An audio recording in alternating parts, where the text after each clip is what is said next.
Hello and welcome to Global Business with Mahesh Joshi. This is Gaurav Rastogi, and today I have the pleasure of hosting Sam Swaminathan on a discussion about storytelling. Welcome, Sam. Thank you very much. Thanks for having me.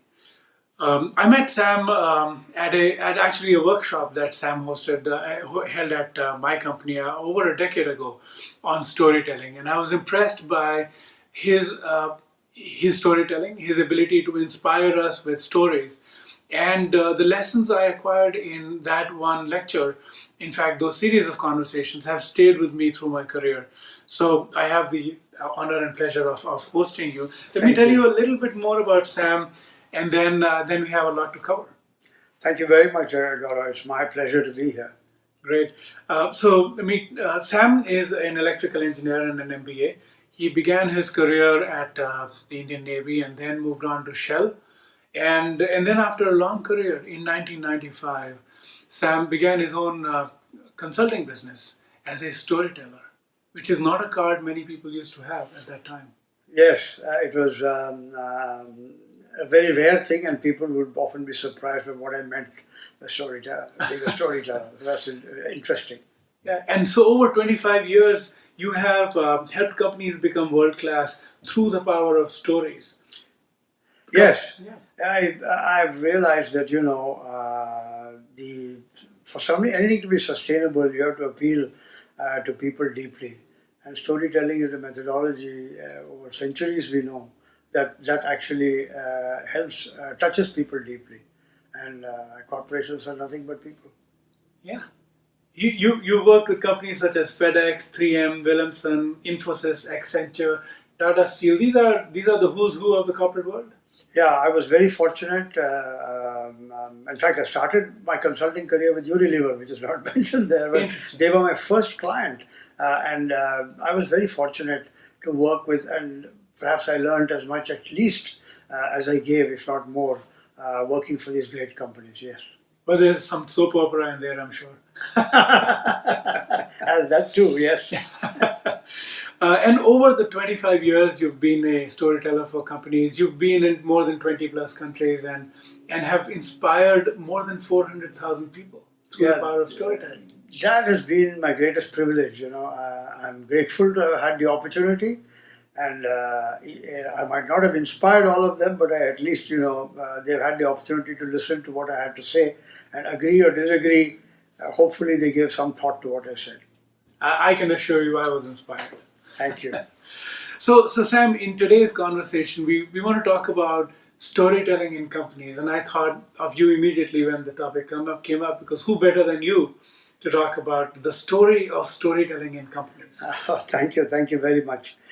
Yeah, the thing about storytelling in companies is this, somehow or the other, because of the kind of metrics we have for success, there's a huge disembodiment, a distance between the head and the heart of the corporation.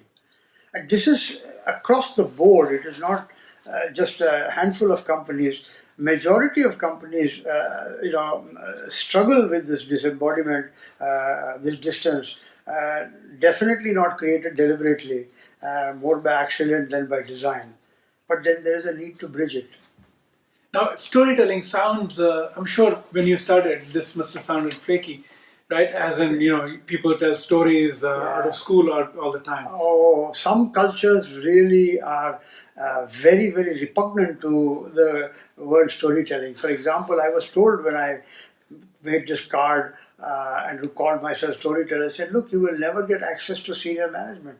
Because no senior manager will want to see somebody whose card reads storyteller. It should be managing director, chairman, founder. I said, I'm not any of those things. What I do is what I want to tell stories. And therefore, this is what I do. And I hope, people will take it seriously. So it was a mixed bag, Gaurav. Some people would be curious enough and say, hey, what is this? Some people would not even bat an eyelid. And that would give me an insight into their own curiosity levels and sort of give me an indication of how I should deal with them. Because the people who are more curious, they had, hearts that pumped more. Yeah. The people who are not so curious just put my card in their pockets. well, people whose hearts did not pump that strongly. And that would help me decide how to approach them. I don't question that either this is right or that is right, no. But it would help me determine how to approach them. So it turned out to be a fairly good tool for me to, even peddle my business. Yeah. So now storytelling is all the rage, and of course, if you look at design thinking and what IDEO and other companies are doing, understanding the inner mind and inner workings of cultures and people is becoming more and more important now. Well, absolutely, because every story has two components. One is the unchanging component, the never changing core, as I call it. That is the philosophy. And then there is this ever changing component, which is the context, because everything is changing around you. And if you look at the work that companies like IDEO are doing, if you listen to what Tom Kelly says and what people in IDEO are saying, they're saying, look, you understand the need. First, figure out, get close, get emotionally bonded with the person or organization you're trying to satisfy, and then build or design a service or product that actually meets that person or that product, which is nothing but recognizing the unchanging part of that body, be it corporate or individual, and also the changing part of the body. And really, that is why IDEO is so successful. There is this, and you need to be able to work with both. This, funnily enough, ties up with something which may look very, very different. When I think it was in the late 90s that Fortune started coming up with this most admired list. I think it was 97 or somewhere around that time. And a survey of top CEOs done by Fortune at that time, in 1997, it revealed that corporate culture was the most important lever to help companies become world class. In other words, company CEOs were saying that the most important tool for us is culture. Yes. If we get our corporate culture right, we will become world class. Isn't this Peter Drucker, close by in Southern California, who said, culture eats strategy for breakfast? Yeah, and culture does eat strategy. These CEOs were saying the same thing. In fact, they went one step ahead, and if you look at Fortune's most admired list, which really is about the world-class culture, that culture, also to step back for a moment, understanding what culture is. Culture is the collective programming of the mind. Mm-hmm. Since culture is the collective programming of the mind, stories provide the context for that culture. And that is why stories are so important. Culture then becomes the glue that holds people together, be it a company or a country. And that is the reason why it almost becomes like a recognition point that this company's culture is like this, that company's culture is like that. Funnily enough, world-class culture embraces a particular type of behavior. Mm-hmm. And it is epitomized in 5 factors. It is teamwork, Mm-hmm. customer focus, Sure. fair treatment of employees, Yes. initiative, and innovation. This is what Fortune discovered. In fact, Hay did the study for Fortune. Mm. So it is customer focused, teamwork, fair treatment of employees, taking initiative, and being innovative. Sure.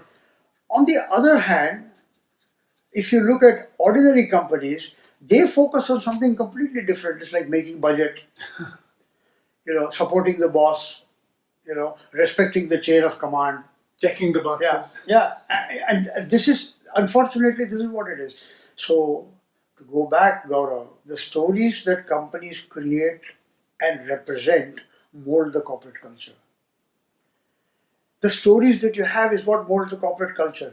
So you're saying that companies choose and can choose to pick and curate and mold the stories that they tell about themselves. Absolutely. And this is the most important job of founders, and subsequent to the founders, the board, the chairman, the CEO. The C-suite must devote its time actually focusing on this.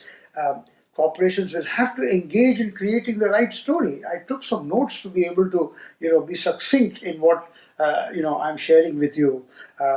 Create the right story and then communicate it across the length and breadth of the company.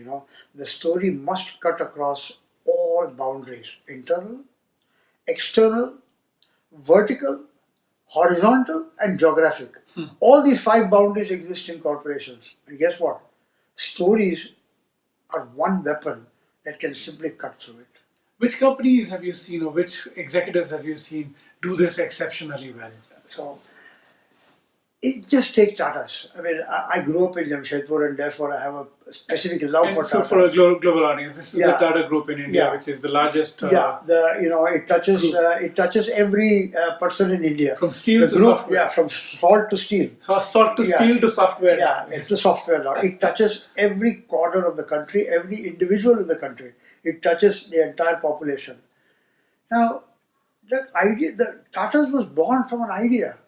The founder, Mr. J.N. Tata, really said, if we have to get over this, the British rule, we have to industrialize. And that is why he decided to go for steel. He was well off. He was a merchant from Navsari in Gujarat. Sure. He had no need. He was a very well-to-do man. But he said, no, for this country to be relieved of this burden, and what he did was to start a steel company. And everything that he did in the steel company, or creating the steel company, right from the beginning, those stories are captured. Today, if you go to Jamshedpur, where the Tata main steel company is there, if you go there, you will find that the whole Tata story, the founder story, is preserved. In people who are inducted into the company, they are first exposed to the story. This is Tata's. Go to Starbucks closer to home. Sure. You go to the headquarters in Seattle. I had the privilege of visiting their headquarters in Seattle a few years ago. You will be amazed when you get into the building. You are immersed in coffee and the culture of Howard Schultz. That is what amazing. Schultz has created. That is amazing, and we'll pick up that coffee thread when we come back from the break. Thank you. We'll take a break now.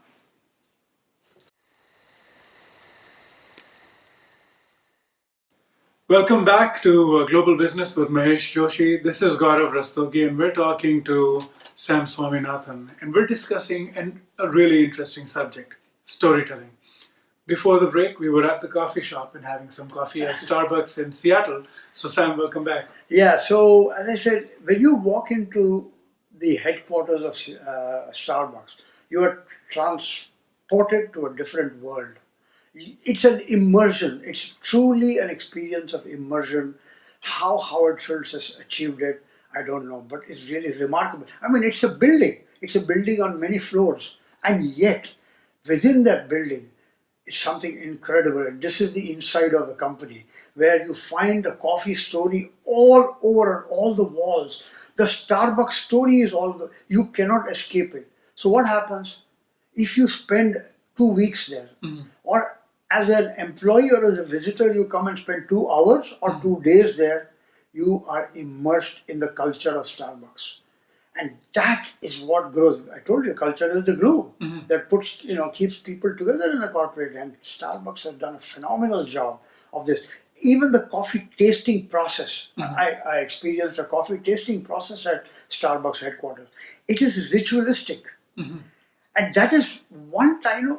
There are times when I used to think ritual is unnecessary. But that was one occasion, Gaurav, when I recognized the power of ritual. Now, when you go through the process that they have laid down to taste the coffee tastes different. Really? Honestly, it does. Because of the ritual. Just because of the surrounding, the climate, the ambience, your mind gets tuned to a particular way of enjoying something and absorbing something. That is why ritual is important. We poo-poo ritual in today's world. I say, hoa. There are occasions when you must poo-poo, but there are also occasions when you must embrace ritual and embrace it, gloriously. So in Starbucks, it is like that. Now, if you go back to Tata's, on 3rd of March is the day Mr. J.N. Tata was born. And that is a holiday in Jamshedpur. And they celebrate Founders' Day on the 3rd of March every year. As a child, I grew up celebrating, walking with my father to the Founders' statue and paying homage to the founder.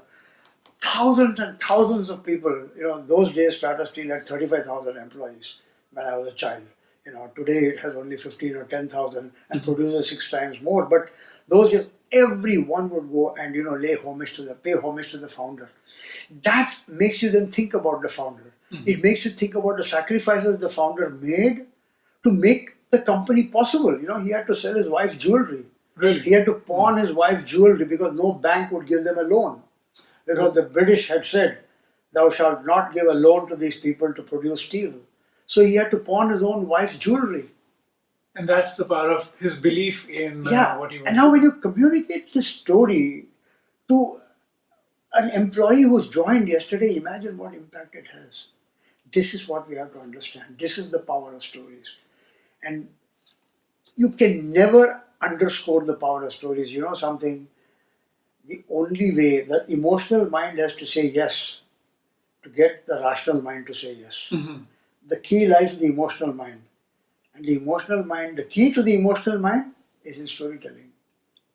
We have to recognize this. I remember from that, you had told me an interesting story, and I'd like you to if you don't mind, tell it, repeat it for the audience. You picked an interesting name, and you were in the Middle East for your company, and there's a story from that. Yeah, so when I wanted to register my company in Dubai, I wanted to call it the Center for Creative Thinking. And the logo under it was raising intellectual capital. That was the USP. Sure. So we submitted the application to the economic department, and after 2 weeks I got a call from them saying, we got your registration ready. But when I got to registration, I found that they had given me my company a different name.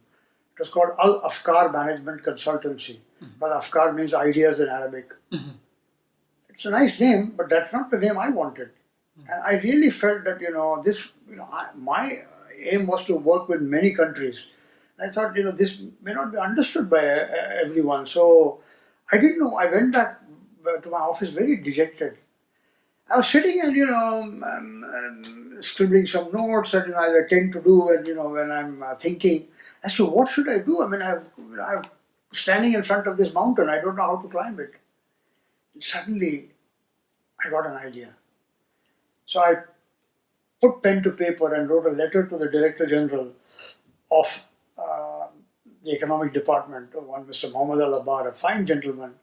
I had only known him through the newspaper and all that. So I wrote a letter to him saying, Dear Mr. Al-Abbar, I wanted to form this company, but this is the name I wanted, but your organization says, center means markaz. In Arabic, markaz can only be given to police stations. You can't have the name markaz. So we will give you Al Afkar Management Consultancy.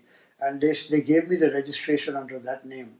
Once I recognize that's a nice name, it's not the name I wanted. And it's my company. And let me tell you a story, Mr. Al-Abbar. I said, it was... This is in a letter. In a letter I wrote, I said, I wrote the next paragraph, so let me tell you a story, Mr. Al-Abbar. It was in the late 70s or 76, 77, I don't remember when now, that, two companies in the United States were born pretty much close to each other. One company was called Altos, the other was called Apple. They were both producing personal computers. And perhaps, quality-wise and other performance-wise, they were both equally good. But after some time, Altos died. Apple, we know what happened to Apple. So names matter. Mr. Al-Abbar, I hope you will let me have my company name. I wrote this letter and sent it off with no expectation that, anyone would even read it.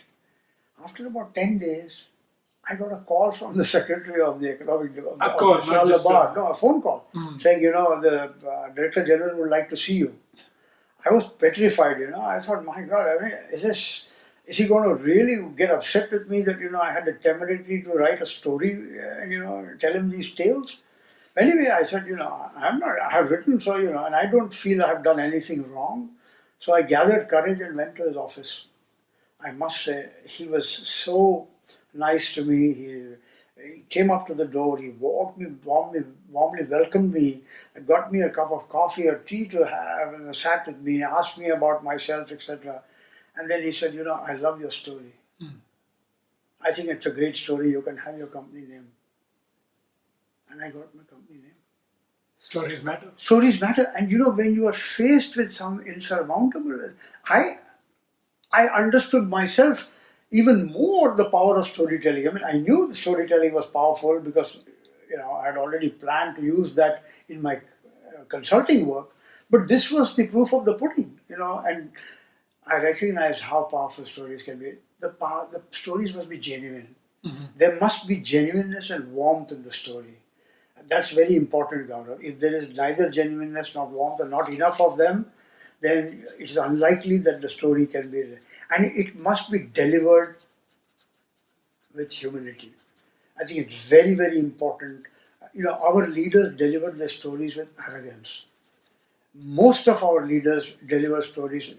They talk at us. They talk at their subjects. They talk at the citizens who elected them. They do not talk to them. They do not talk with them. A story must talk with the audience, to the audience, for the audience. Even a corporate story, you're I am saying.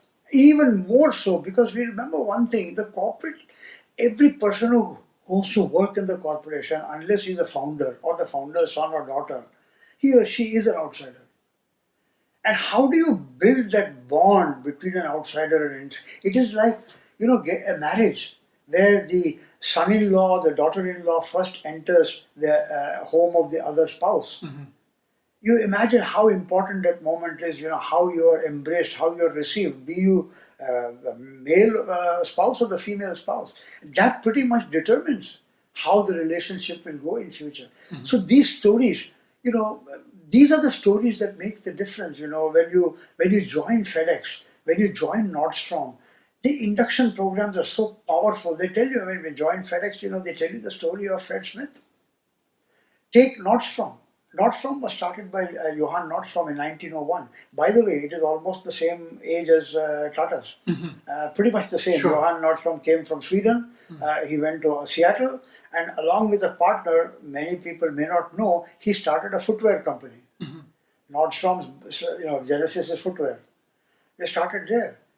Subsequently, they grew into something else. But at every employee who joins Nordstrom, he or she has to work 6 weeks in the footwear department. Guess why? First of all, to know that is where they began. Sure. Secondly, in a footwear department, when you work, you learn to kneel in front of the customer. But this is the story of Nordstrom. Yeah. So these stories inspire. These stories, hold on to you.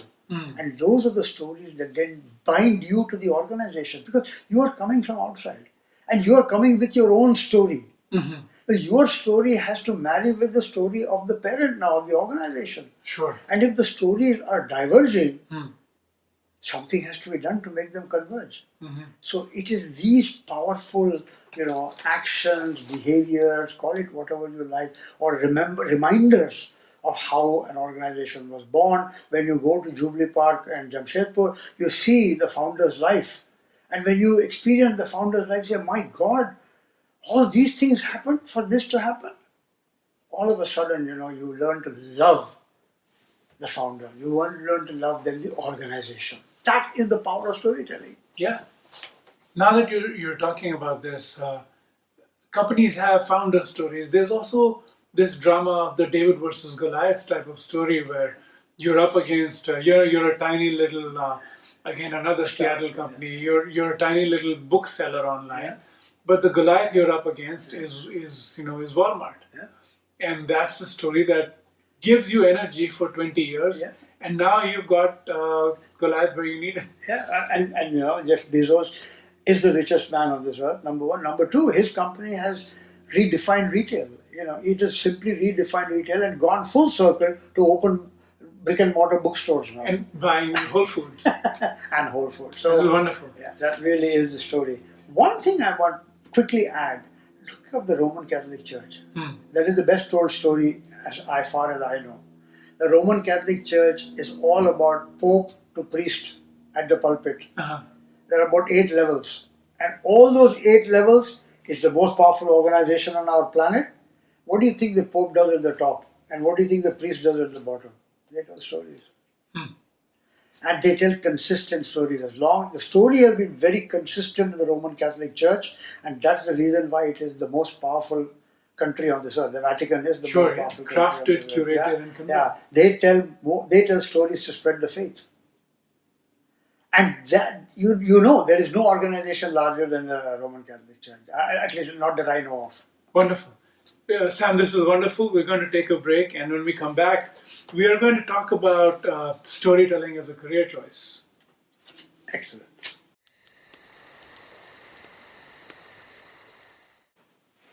Welcome back to Global Business with Mahesh Joshi. This is Gaurav Rastogi, and today I'm hosting Sam Swaminathan, and we've been having a really interesting conversation about storytelling.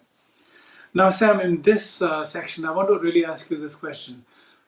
Now that computers are out there and machines are out there, AI and automation are taking away human jobs in larger numbers, humans must tell stories. Do you think it's time for storytelling to emerge as a valid and credible career choice for humans?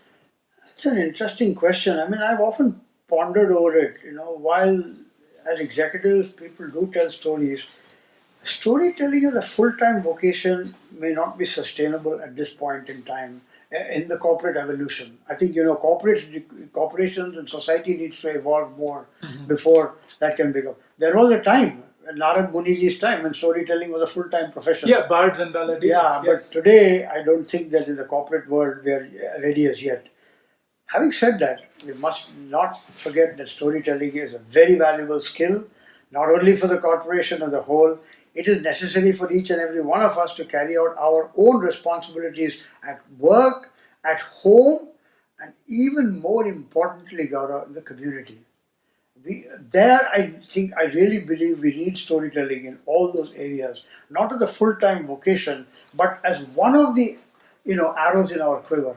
We must have a good storytelling arrow in our quiver to be able to use when it's required. And you raised the point of AI, and it's really a knowledge world we live in because of the search engines that are abundantly available today. Everyone is a knowledge worker. I mean, you take anyone, the barista who is producing coffee in Starbucks, he or she is a knowledge worker. Everyone is a knowledge worker, and we are all gluttons for information. And the access to it makes us all knowledge workers. So think what a knowledge worker does for a moment, Gaurav. We take decisions in our heads.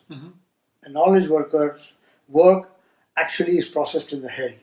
It is not processed through the hands like a laborer, someone who's digging the ground. Because of this, the decision making in our heads, we have to remember, is driven by the heart. It is the heart that determines how well the head will work. Worse, for today's managers, manager cannot see what the knowledge worker is doing. He or she can only figure out after the work is done, and when the impact of that work comes out, he says, "Oh my God, she did a fantastic job, or she did a terrible job." You cannot, and therefore, controlling this is very, very difficult. We talked about the emotional brain, Gaurav. Yeah, in fact, I was going to ask you something interesting. We talked about Jeff Bezos, but we also talked about automation and the influence of computers. Here's an interesting quote I saw a few weeks ago. Jeff Bezos says that this is when listening to customer complaints. The thing that I have noticed is that when the anecdotes and the data disagree, the story and the data disagree, the anecdotes are usually right. Always. Yeah, there's something wrong with the way you're measuring it. So it turns out, people say, in God we trust, everyone else must bring data. But the stories tell us if the data is right. It's not the other way around. It's very true. And how people who don't want to believe it combat it, by saying the story may not be true. And you have to figure out how to determine the truth of a story. And this is the point, the stories actually tell you the truth, as long as it's a true story. Sure. It's not a false story, and they will always be more. Facts can be interpreted in any way. Sure. But a story, an actual event, cannot be interpreted. If a guy is dead, is dead. You cannot interpret it that it is like pregnancy. Sure. You're either pregnant or not pregnant. You cannot be little pregnant. Yeah. So that is the power of stories, the power of true stories. Sure. And that is how we must use stories. So, we have to use very effectively how to tell stories. And that is really, the challenge. As a career choice, if you you have to engage in storytelling, like it or not. Yeah, particularly if you are managing, work that is done by more than one person, storytelling will become very important because you have to interact with other people. So you have to have a repertoire of great stories. You must be able to pull a story out of your hat when it is required, not like let me Google it and find out. You must collect and curate them in your head. Absolutely, and then figure out the context. In which context can you use which story? And there lies the ability of people. It will come with practice. You need to enrich your library of stories as your responsibilities increase in life. So you're saying storytelling as a job title may not be there, but make no mistakes, every job as you go up the ladder is a storytelling More job. and more and more storytelling. In fact, as digital technologies overtake us, and digital technologies are, overwhelming us, you will find more and more that, all this data, fact, and this mundane tasks can be done by somebody else. Maybe a robo, maybe, some artificially intelligent machine, a machine that can learn and then. What are people going to do? Well, they have to do what computers can't do, what AI can't do, what knowledge engines can't do. And they can't emote. And emotion and stories are inseparable. It's like heart and soul. And that's the reason why you may not make it as a career, but boy oh boy, 60 to 70% of your time as a knowledge worker, you will engage in stories. Either listening or telling. That's interesting that as you rise up the career ladder, and more so you're saying, your repertoire and finesse in storytelling must increase. But I see a problem there. It's not something we're taught to do.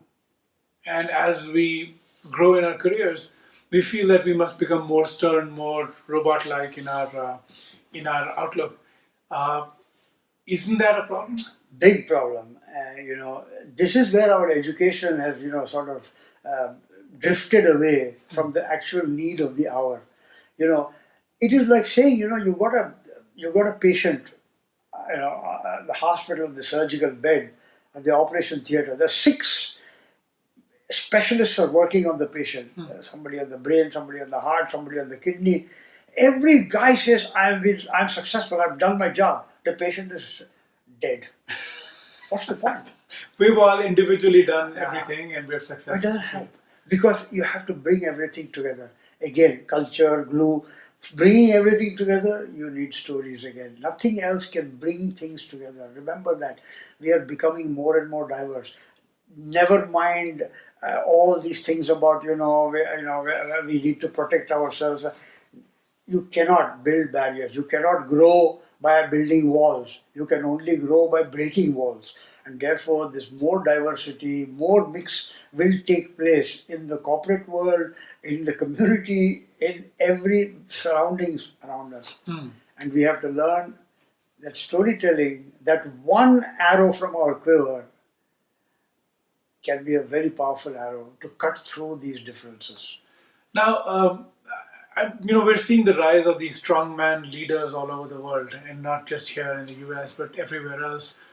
I've noticed that much as we may like or not like them, they're all very effective storytellers. They do. I mean, some tell all sort of false stories and get away with it. So it is true, but they're telling stories. But yeah, that's the thing. They have mastered it for evil purposes, perhaps, but they're actually good at it. Whereas, candidates that appear crafted or crafty, but not genuine, they don't win people's hearts over because there's no truth to the story that they're telling. But this is also Kal Chakra. This is a time will come when these things will be a bit on the ascending, and good will seem to be on the descending. But I'm a believer that good always prevails over not so good. Good will prevail over evil, and there are moments of despair that will hit us. It is also a way in which we are tested. How do you strengthen iron, molten iron? By putting it in a hot surrounding, by completely melting it, and then you anneal it. So this is like baptism by fire. Sure. You learn these experiences strengthen society. They do not weaken societies. Today, the strong men who are coming around, you got Hungary, you got Korea, you got United States of America, all these countries, maybe Italy, Spain, we don't know. These are all to remind us that there is a better world. Sure. Many of us have probably forgotten it. So, this is the way nature is probably telling us. It's like forest fires. You raise it to the earth and then a crop comes up. Maybe that's what it is. I don't know. That's another interesting storyline. How in the next section, I'd like to ask you, how do people learn this art of storytelling? Because it seems that we are not taught that, and there's only so many Hollywood movies you can watch. So we'll come back after the break and we'll explore learning storytelling, and also we'll talk about the shape of stories to come. Sure.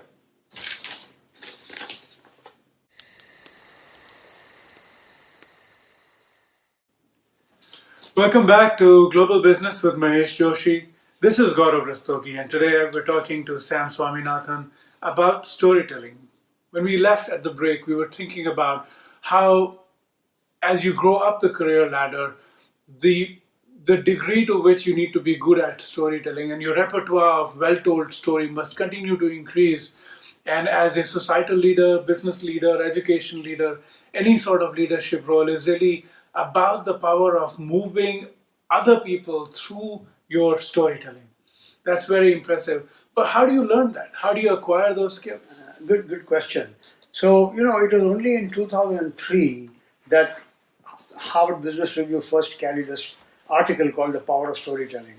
And I found that Full 10 quite years interesting. after. Yeah, several years after I had created a card reading storyteller.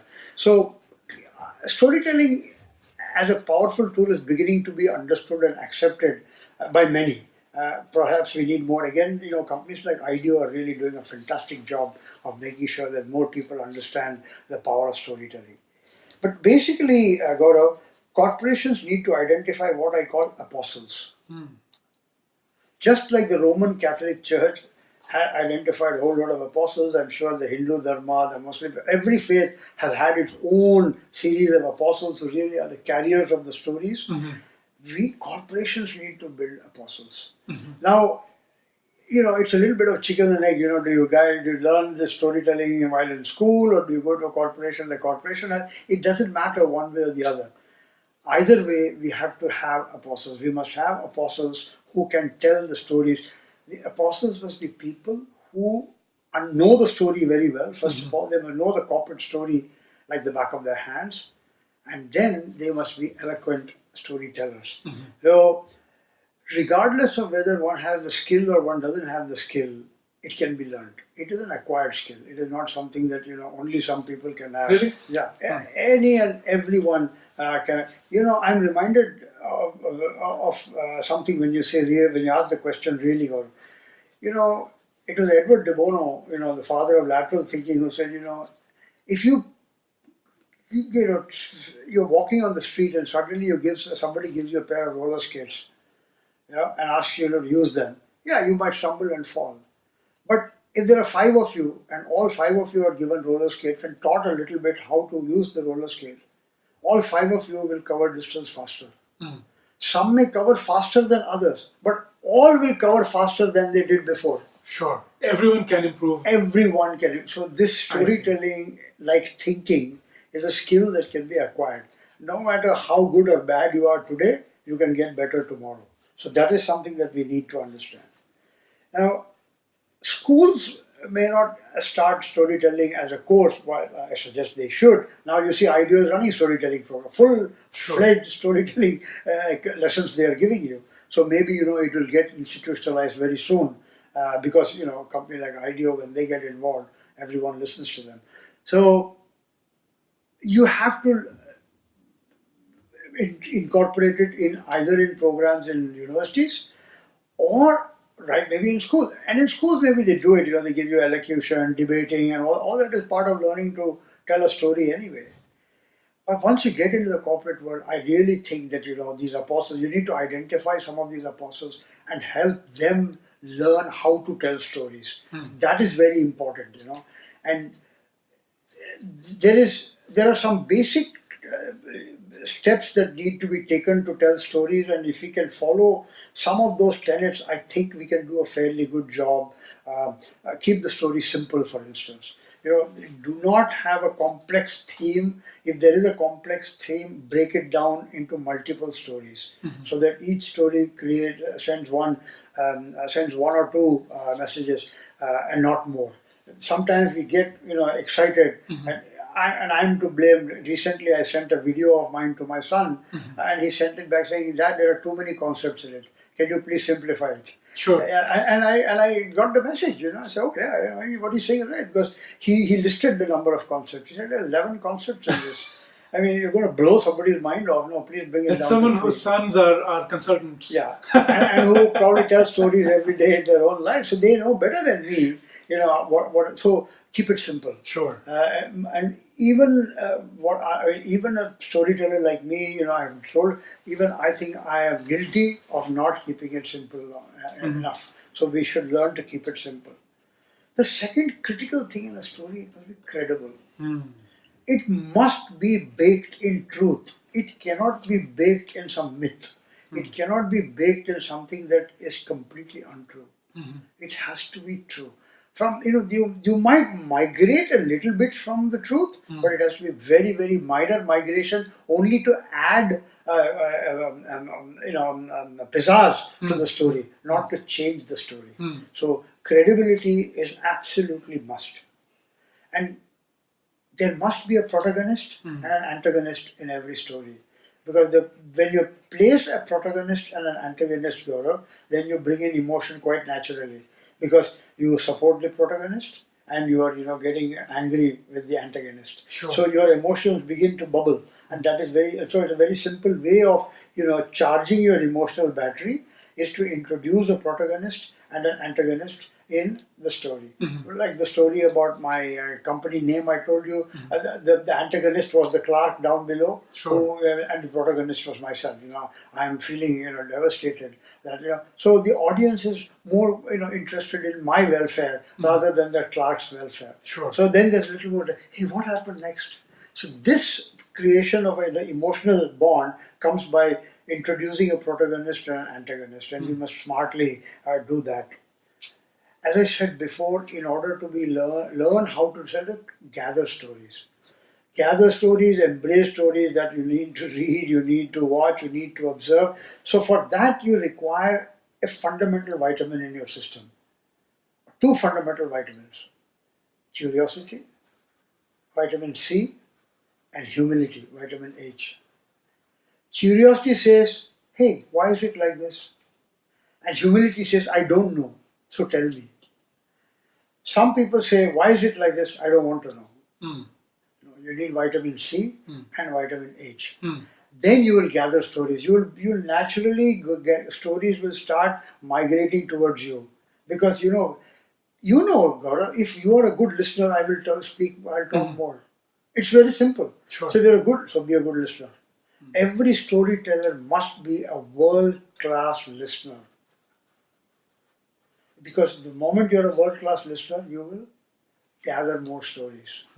Once you gather them, try to cluster them. Now you could do that in your brain, or you could do that on pen and paper, where you list, okay, these stories are good for development. These stories are good for problem solving. These stories are good for dealing with ambiguity. So you can do some classification of stories to say what is the real essence of the story. Where is it most powerful?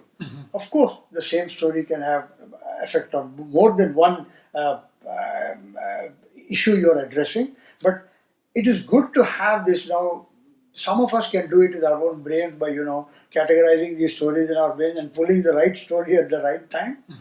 But until you get that capability, it's not a bad idea to keep a record of stories and say this story is nice, good for when you're feeling down and under. This story is very good for encouraging someone who. That kind of clustering is very, very important. Before telling a story, set the tone. It's very, very, again, these are the, rituals. The rituals are very, what rituals are. As Sure. Hindus, we are involved in a lot of rituals. Rituals, they may seem silly and, out of place or meaning. They have meaning. We have to discover those meanings. Our ancestors were not such stupid people. They were brilliant. But we have lost, and unfortunately, they have also not conveyed it properly to us as to what the rituals are all about. And they have, sort of handed it down to us and thou shalt do it, which immediately makes you say, what the hell? So, create the environment, set the tone, comes from rituals, now mindfulness and all have come back. What is mindfulness? It's a ritual. Sure. It's setting your mind at peace. You're a yogi, you know better than I do how important that is, because if your mind is calm, it will receive better. If your mind is not calm, no, it's simple as that. If you're not hungry, you want to enjoy food. So create the climate, set the tone. Establish rapport. This establishing rapport can be broken down into three simple things. One is know yourself. Secondly, know your story. Third, know your audience. Know yourself, know your story, know your audience. Know yourself means be absolutely sure that you can communicate that story credibly. You can communicate that story in a way that will be received positively. Then know the story itself, the content. Be absolutely, when was it, which year was it, when did it happen, who, all those facts, have them with you. And then know the audience. What is the audience looking for? Don't ever go to a storytelling thing. This is my solution. Where is your problem? Yeah, tell me how. No, so where is your problem? Let me discover a solution. So that is establishing rapport. And last but not the least, do some bridging. Connect the old with the new. So start with something that is already known to the audience. Take them from what is known to the unknown, because then the journey is smooth. If you suddenly yank someone from one phase to another phase, you may lose many in the audience. So try to bridge. It's like previous knowledge, check previous. In training, we do that, no? Sure. Similarly, elicit some of the knowledge from your base, from your audience, and then build upon that, and then slowly launch your story. So that becomes a bridging exercise. So if we do these things, you can construct a story very well. The story will be robust, and hopefully, you can deliver it well. Fantastic. So today I've learned a lot. Certainly, thank you very much, Sam. My pleasure. Storytelling is increasingly and rightly so becoming more relevant to companies, and as people grow into leadership roles, this is a skill everyone should pay close attention to. Yes. So thank you very much for sharing. And this is Gaurav Rastogi, and you've been listening to Global Business with Mahesh Joshi.